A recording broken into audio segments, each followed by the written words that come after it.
satu peninggalan bersejarah Kerajaan Demak ialah Masjid Agung Demak, yang menurut tradisi didirikan oleh Wali Songo. Masjid ini terlihat anggun dan gagah dari depan alun-alun. Tulisan besar Masjid Agung Demak terpampang jelas di sisi utara, sedangkan di depannya tampak menjulang tinggi menara masjid. Sesuai dengan informasi yang dipasang di samping museum, awalnya menara azan sudah terabadikan sejak tahun 1932.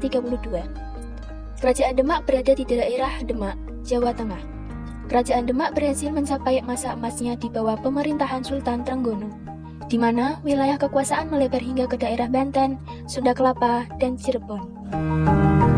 Kerajaan ini diakui sebagai pelopor penting penyebaran agama Islam di Pulau Jawa dan Indonesia pada umumnya, meskipun tidak berumur panjang dan segera mengalami kemunduran karena terjadi perebutan kekuasaan di antara kerabat kerajaan.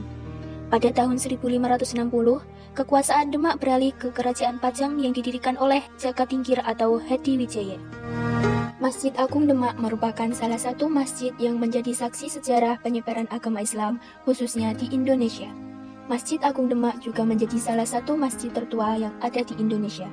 Meski begitu, bangunannya masih sangat kokoh. Bahkan, hingga saat ini masih menjadi daya tarik wisatawan lokal maupun mancanegara. Di dalam ini terdapat tiang-tiang yang menyangga masjid. Menurut sejarah, tiang tatal yang disebut Saka ini dibuat oleh Sunan Kalijaga, Sunan Gunung Jati, Sunan Bonang, dan Sunan Ampel, dan berbahan serpihan kayu yang tidak utuh. Pada akhirnya, serpihan tersebut disatukan dan berbentuk utuh yang kuat hingga sekarang.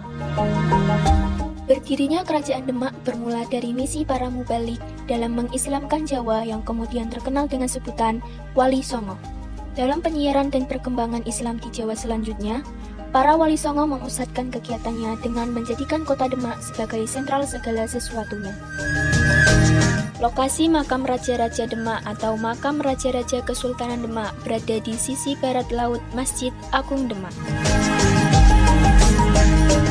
Tiga kubur utama yang ada di makam Kasepuhan adalah makam Raden Patah, Raden Abdul Fattah Al-Akbar Sayyidin Panotogomo, Sultan Demak pertama, Raden Pati Yunus, Pangeran Sapranglar, Raja Demak kedua, dan Dewi Murtosimah Permaisuri atau istri Raden Patah.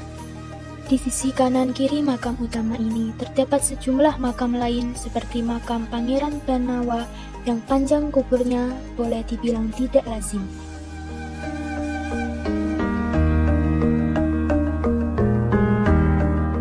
Disinilah tempat beberapa peninggalan disimpan.